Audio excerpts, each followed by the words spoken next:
I don't know if you want to do a bit of a show and tell here, but Yeah, sure. like this is, so I talked about boxes, right? I mean, this is a box for Santa Paravia and Fiumaccio, and And here's a legit box for a TRS-80 version of Instant Software game.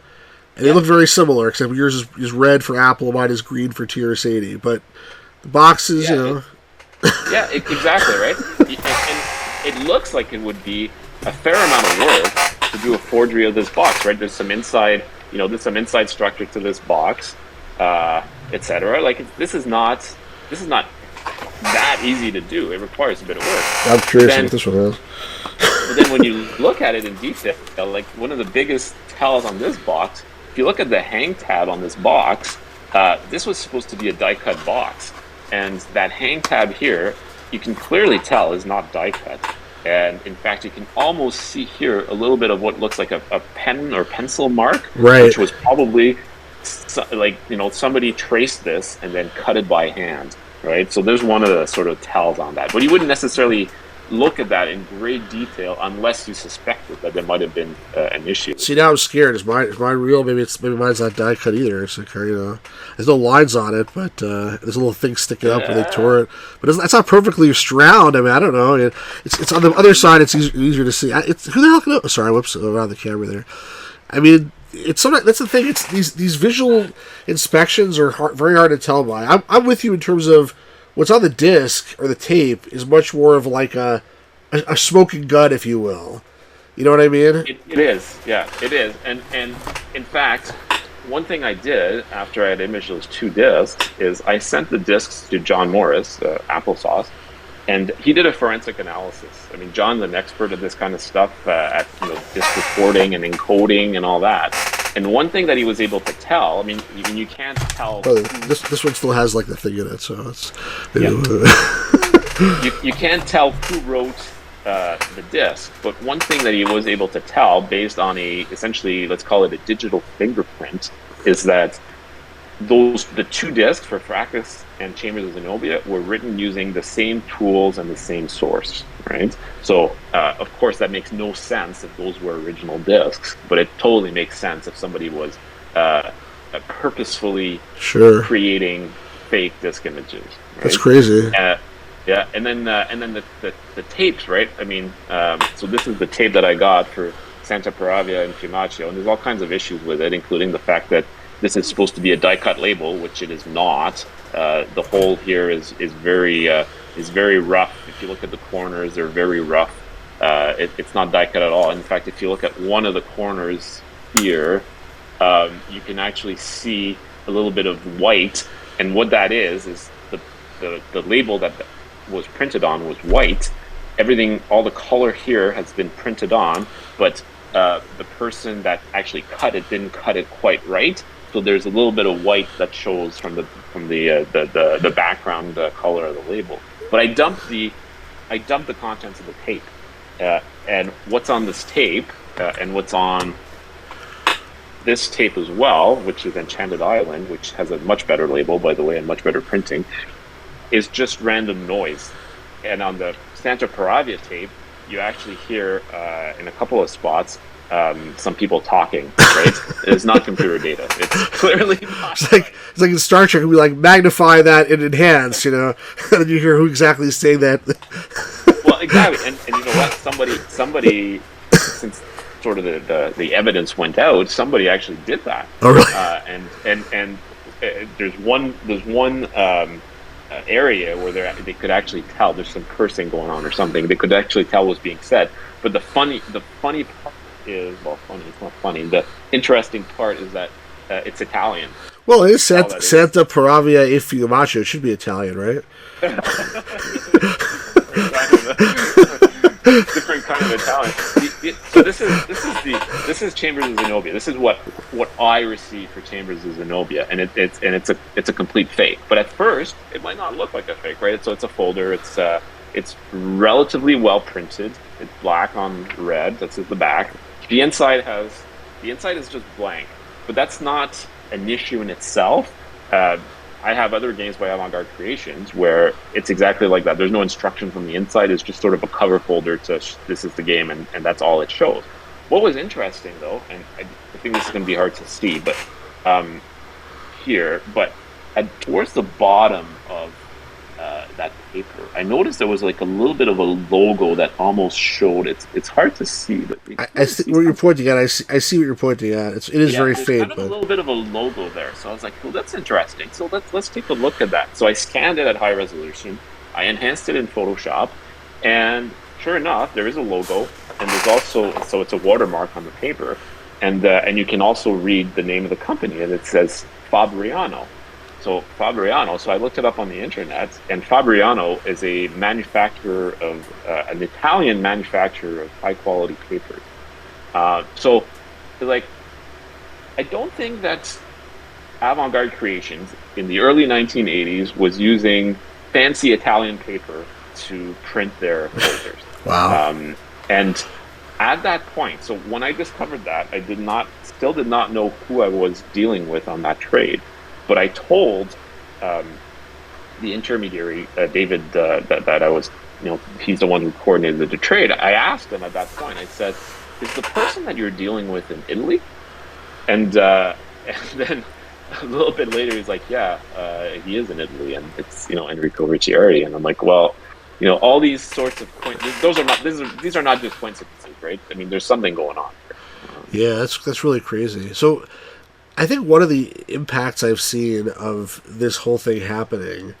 I mean, first of all, I'll tell you one thing quickly. I've been impressed that the people who were taken, or allegedly taken and believe they've been taken by this, they just sort of said right away, this is fake, and they're not trying to like pass it off on anybody else or pretend that it's real and say, oh, I still have a real thing.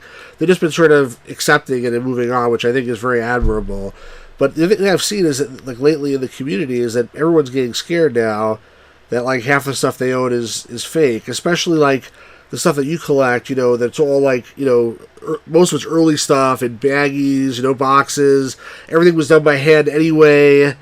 I mean, have you gotten any at all paranoid about going through some of the other stuff, or do you feel like this is a one-off and probably it doesn't happen too often? Yeah, so I can't say I've gotten paranoid, but I do agree with you in terms of the impact of something like this on the again a relatively small community that generally works on trust, right? So that there is a potentially a significant impact there. No, I I've done, and I'm like you. I'm sure you've done hundreds of transactions over the years, and this is the only time, other than maybe one or two other times where I didn't, and it wasn't a forgery. I didn't receive something for which I sent some money. Okay, fair enough, and they weren't like significant amounts. But other than that, this is the first time ever that I have an issue with counterfeit materials. And And you I actually sort of made check. And you actually check, so you would know theoretically if you got something that was counterfeit. yeah. I mean, yes, and I can't say I'm 100% confident that every single thing I have is not, but I don't think so. I like you said, I do look at things. The fact that original discs contain original data as expected. I imaged my entire. I told you I did 3,000 disc size or something along those lines. I've imaged my entire Apple II collection, and every single image has come as expected. And back then there was no real way to do these images and that kind of a thing. So I'm quite confident that what's in my collection is fine. And there hasn't been. It's not like there's been widespread forgery through the community, right? I mean, yeah, there's been certainly one-offs, particularly dealing with things like Calibits and Ultimas. You've seen a few of those pop up on eBay every now and then. There was something about online systems games back, I think, in the early to mid 2000s. But by and large, there hasn't really been that much. Now, it's not to say that there's not going to be, or that there's no risk of it, especially as values climb up. I think we do need to be somewhat careful, but I don't think we need to be paranoid about this. And I think that every single, I mean, if we really look at the particular incident that we're dealing with now, and I made that comment in my write-up about it. I said, you know, the person that's accused of doing this is saying, I didn't know. Like, their excuse, right? Enrico's excuse is, I didn't know about this. I'm just passing. I just bought a whole bunch of stuff and I'm passing it, and I didn't realize. I didn't look closely enough. I didn't realize that it was counterfeit, which is complete crap. I mean, especially for someone who had self-professed to be an expert in this and say, I know everything, and even in the past had commented on other items saying, well, this is a fake, or this is probably a fake, or this is authentic, that kind of a thing. So but even if you just take that out, you would have to assume that almost every single forgery ever in this sort of range, 1978 to 1983 type games, has come unknowingly through Enrico.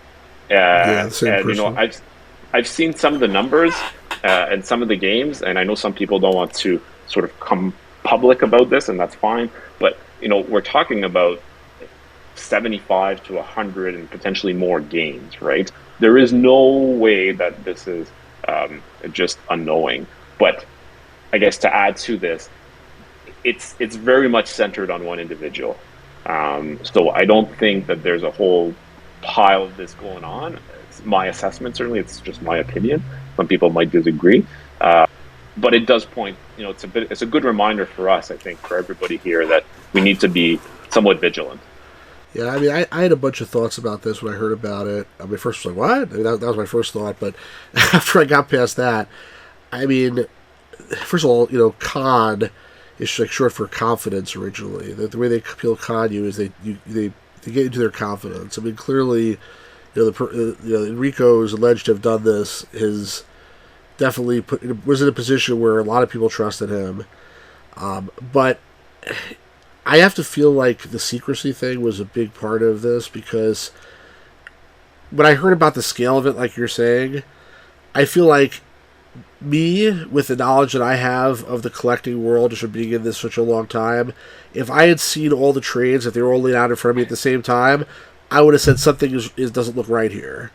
Because how can you be trading this and you have another one of these, and I mean, I was going back, the Ultima Escape from Mount Drash used to be it still is basically the holy grail, quote unquote, of PC game collecting. Not everybody wants it, but like, if you do want it, it's very hard to find. At first, nobody even knew the copy existed, and then someone found one that got thrown off a cliff and whatever else, and right. And then eventually, Enrico, said he had one. And then he bought another one at auction, and he said he had I was going back through my messages to trace this. He said he had another one that he found a manual from somewhere else in a pile, and he created another copy. So now he had two. And then over the years, he seemed to get more. Yeah. And I think people just, because people trusted him, they're like, this guy just must have the most incredible luck that ever existed. But, after, when you look at this thing in hindsight, then you're like, was that really the case? Like, was that really plausible, or did we all just sort of buy into it because, because we thought the guy was a nice guy, and a trustworthy person, and did we all, and because we didn't have the full picture also of what was being done, I think that was a big piece of it. Just that all these things were happening. And basically it's like, don't tell anybody because you're my best friend, and this is only going to you. And then don't tell anybody because you're my best friend, and this is only going to you. I mean, totally tough situation. That's part of the con, right? That's part of how you do it, right? You keep segregation of information, right? I mean, don't tell, because like you said, you're absolutely right. Like, if you bring everything together and you're like, how did this? There's like a dozen copies of that first release Mystery House. There's 5 or 6 copies of Fracas. There's 3 or 4 Computerland Acalabets. There's like, where did all this stuff come from, right? But if you just do it one-on-one and you trust that individual, or you have a feeling that you can trust that individual, then you can convince yourself, saying, okay, well, that explanation makes sense, right? I got an extra one from Richard Garriott because, hey, I'm in touch with Richard Garriott, which he has been, putting pictures of that on the internet, right? So that explanation makes sense, but it falls apart when you when you get all of the the overall picture here and all of this kind of stuff, right? I mean, you just alluded to something else which I think is important to touch upon, because I think a lot of people are sort of really sickened by this. So, I mean, Enrico basically made friends, quote unquote, with a number of developers. Richard Gary was one of them. There's a few others out there. I think sort of, Ken Williams, he's been very public that he's, his good friend and whatnot. Yep. And first of all, if someone's, good friends with a bunch of developers, that increases their credibility. Whether or not the developers did anything favors for them or whatever, or who knows whatever behind the scenes. But I think some of these people are hearing about this, and it's like, well, I really made a mistake, like, getting closest to one of these crazy collector people, and yeah. They may inform me in the future, if you said you spoke to some people, maybe in the future you reach out to somebody and they're like, I can't get involved with you guys, just leave me alone. I mean, that would be pretty sad if that took place. I agree with you. I completely agree with you. And you're right. I've in the past I've done this, just trying to hear about.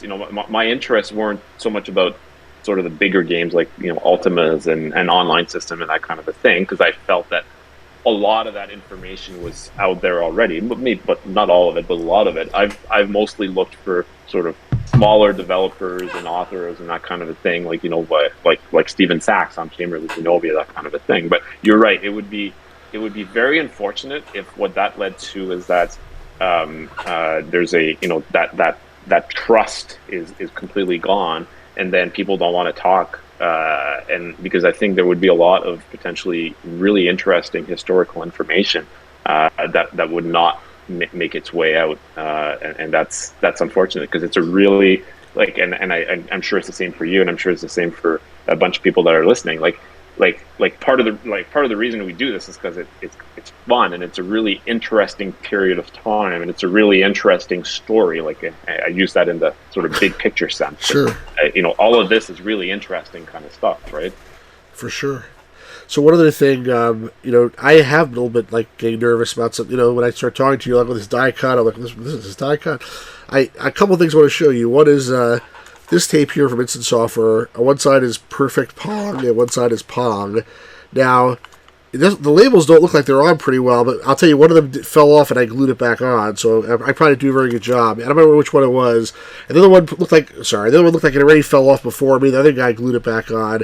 But if you look at it here, recorded twice is cut off. I start to see one of these things. I happen to know with a pretty good degree of certainty this one is real, only because the game was undubbed. And I dumped it, so that's how I know. That's a good sign. But let me show you something else. Hold on one second. I bought this disc a month ago, maybe, off eBay, from the same seller it happened to be that sold me that bogus Mystery House a few years ago. But that seller's a big seller, sells lots of stuff, and tons of stuff comes through them, and I don't suspect them of being involved in anything like that. It's just a matter of probably they get lots of stuff that goes through them. But it was $20, and I was like, I don't have this game, and I'm probably never going to have this game, but here's a loose disc. And it's a game that, if you can't read it, because... I can't see. I know it's Violence Computer Services from the logo. Yeah, let's see if I can get this light to... hold on a second. Oh, man. It's Creature Venture. Yeah. But why is it what can I... hold on a second. Let me cover my face there. Can you see it now? Yeah, there you go. So I just bought it. It was $20. I didn't even try to read it yet. I probably should have. But, looking at it again, I'm like, is this actually a real thing? And I noticed that, on the left side and the top of the label, but especially on the left side, there's, a line there. I don't know if you can see it. It's hard to see, but maybe, yeah. It's a gray line, to the left, on the left margin. It's it looks similar to what you showed me, where they traced it out and they didn't cut it properly. Now I'm, betting this is just, a fake disc. Which is annoying, but and also it's the label looks good, and it's not very common, but it's probably a fake, and I'll have to check it out. But this is at minimum, I'm becoming very paranoid now, but I think probably it's rightfully so. I think there's a couple things out there, not like you said, thousands and thousands, but occasionally I buy stuff, I don't check it, and everybody has to be careful. You can't just buy things randomly and just hope it's good, I agree.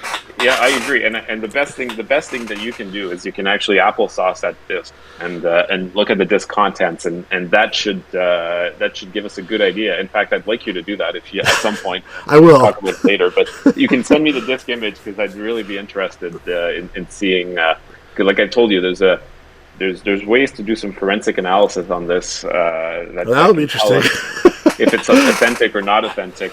And I certainly hope that it did not come through the same source that did the Chambers of Zenobia and Fracas discs. But That would be like another breaking news story if it did, probably. Absolutely, yeah. I'm really interested now. I'm glad you showed me this. I think I think that leads us to talking maybe a little bit about what kinds of things should people be doing to assure themselves that they don't have fakes. And I mean, I think the first thing is don't necessarily believe that it can't happen to you, right? I talked about that at the beginning, saying if you're in that mindset that, hey, this is hard, this would be hard to do, therefore it's probably real. Well, then you're guaranteed you're going to pass off something. You're going to convince yourself that it's real. The second piece is reading the data on the disc, because that can tell you a lot. Yep. And it's especially on the Apple II. Like this varies by format, but the Apple II discs essentially the data could be written in all kinds of ways. There's no limitations as to, well, there are some physical limitations, but other than that, there's no limitations to how the data could be written on the disk. And that's why Apple II discs have all these kinds of weird, funky copy protections, and that's why they're really hard to actually image, and that's why they're also really hard to write back. So reading the content on the disk is actually really important. And of course, if you get a blank disk, then you know that there's probably something something wrong with it. Because even if the disk is a damaged disk or there's issues with it, which can definitely happen, it's not going to be blank, right? There's still going to be some data there. It's just that there might be some of that data which is unreadable, etc. But overall, there should be a lot of data that is still readable. But right? if you put it into a real Apple, it might look like it's blank. But if you have actually a flux reader, then you know if there's actually something there or not. Because when you put it like into a real machine, it might just say, disk not found or something like that, right? I mean, it might just not boot, right? And it depends on people's technical expertise. But like just one example, an Apple DOS 3.2 disk, if you just put it in an Apple II and you boot it up, it's not going to boot. Like it's just going to spin and you're going to get nothing, because you can't. There's a way to do it. You have to run a little utility. Sure. But right off the top of your head, you might be, well, this is a blank disk. It's not a blank disk. It's just that the Apple is not detecting the right prologue for the data, and therefore it's not finding the data. But if you do a flux image of it, you'll find the data that's there, right? So reading the disk, I think, is critically important. Second thing is there's a couple of things that are really hard to fake, and it's not that you can't do it, but they're really hard to do. And that's the first thing is die cut materials. So die cut materials, unless you have a blank of the material, or you actually have the die and the equipment to make it, it's really hard to reproduce. Right? Sure. So if you look at areas like labels, if you look at, like I said, something like a hang tab, but not just a hang tab. I mean, this whole box is supposed to be a die-cut box. So you can actually open it up and look. And I mean, this box is crazy. If you look at, it's going to be hard to see here, but if you look at the internal structure of the box here, I mean, somebody tried to do it. But, I see. There's like a white piece there. Yeah, and an instant software box does have that, but this is pretty amateurish. There's I don't know if you'll be able to see here, but there's actually glue marks. It's been like, you can tell that somebody did that by hand. Oh, interesting. Okay, I'm looking at mine now too. That's a really good tell that this is not an authentic box. Looking at things that are supposed to be die cut, like the disc label also for Zenobia. Another, what are you finding? I'm looking at mine. Mine I think looks okay. From what I can tell, I don't see any glue or anything like that. But. We might want to talk about that box a little later. Really, you think so? I don't know. Show me the hang tab again. This is a different one, I think. The hang tab looks better on this one, actually. Hold on. Okay. that looks pretty good. Okay, so maybe it's not that. Yeah, This is a different one. This is what I had before. Actually, you know what? Now that I just realized something, just a weird thing, but like, I have 3 of these. Okay. Yeah. And this, I don't know if it means anything, but 2 of them, the texture of this is like sort of roughish a little bit, and this last one here, it's like a smooth texture. Yeah. Does that mean anything? I don't know. You know, like that's the problem. The thing is, like, It's hard, right? realistically, who's going to fake ball turret gunner with sound? I mean, like, that's the other thing about it. Yeah, I agree. I mean, it looks pretty. It looks pretty good. But the other thing is that if to make a counterfeit, somebody like scans and then prints the scan, there's usually going to be some tells of that. Particularly if you scan and print in color, because there's going to be a scanning artifact, and the easiest sort of area to find those is areas that are supposed to be white. So if I look at this, if I look at this box, there's a bunch of sort of white areas. If I look at this, like this is the manual that I received for Fracas, which is a completely fake manual, but this is supposed to be, white paper with black printing, right? Yep. And it looks like it is at a glance, but if you actually scan it, and then you look at it really closely, and I do have a scan of that on my write-up that I put out there, but you'll actually find a color ink pattern on there when you scan it at a high resolution, and that's another really good tell, because it's really hard to scan something, get no artifacts whatsoever, and then print it back in color, and get none of that color printing to reproduce really those artifacts or those sort of inconsistencies or a little bit of dirt or dust or that kind of a thing. It'll usually translate into some sort of color, and then when you print the scan, you'll get that CMYK dot pattern, printing dot pattern. So that's another really good sort of area to look at to determine whether something is real or is fake. Yeah, I'll tell you something. I may or not keep this on the video, but the gentleman in question gave me a copy of a Mad Hatter software game. Like, I didn't pay him for it. He gave me as a gift about a year ago, and then I acquired a copy of just the folder, but not like the manual, but not the tape. And the printing was completely different. And then when I looked at the one I got from him in detail, it had the same thing you're talking about, the CMYK dots. And at the time, that I found the second manual, I told this person about it, and he was just like, oh, I don't, that's weird, and I didn't really think of anything about it, but I had not checked the tape, so I agree with you about the tape is the disc or the tape. Checking that is the most important thing, because when I did check the tape, I found that there was a copy of the game on the tape, but then there was like a long gap, and then there was 2 other things on the tape that like were basically gibberish as far as I can tell. And not only that, but like part of the tape was recorded in stereo and part was recorded in mono. Which to me, I've never seen an original TRS-80 tape. I've seen like different variations if they record them in stereo and mono. I've never seen a tape where half was recorded in stereo and half was recorded in mono. That to me is like a very strong tell that it was done, by 2 different people or who knows what. Some old garbage tape that was found and then recorded some legitimate copy of the game on it. Anyway, the bottom line is, I totally agree. It's important that checking the media is almost more important than anything else. The other thing I would say is a couple other tips. Is first of all, if it feels too good to be true, it probably is. That's the old saying that people sometimes forget. And not only that, but like, what was I going to say? Not only if it feels too good to be true, it probably is, but like, don't be willfully blind. I feel like nowadays there's a lot of collectors, especially, there's a whole separate topic, but they buy like sealed games, and they don't, like, it's like, don't tell me if it's a fake seal. I don't want to know. Like, I want to pretend it's a real seal, and whatever. Like, don't tell me it's a slash version. I don't want to know. Like, that type of thing.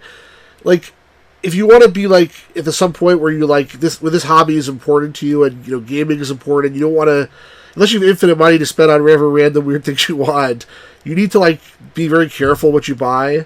That's the bottom line, and I would say also share it with experts if you can. If you do have a trusted expert that you can go to, if you have a question about something, ask them a question, although it's really, really hard to find who those experts are, unfortunately. It's not like nobody's hanging up a sign, and the people that are hanging up a sign, I'm not sure about that either. So yeah, our example right here, right, is somebody that was supposed to be an expert, who was the one who was doing all those counterfeit materials, right?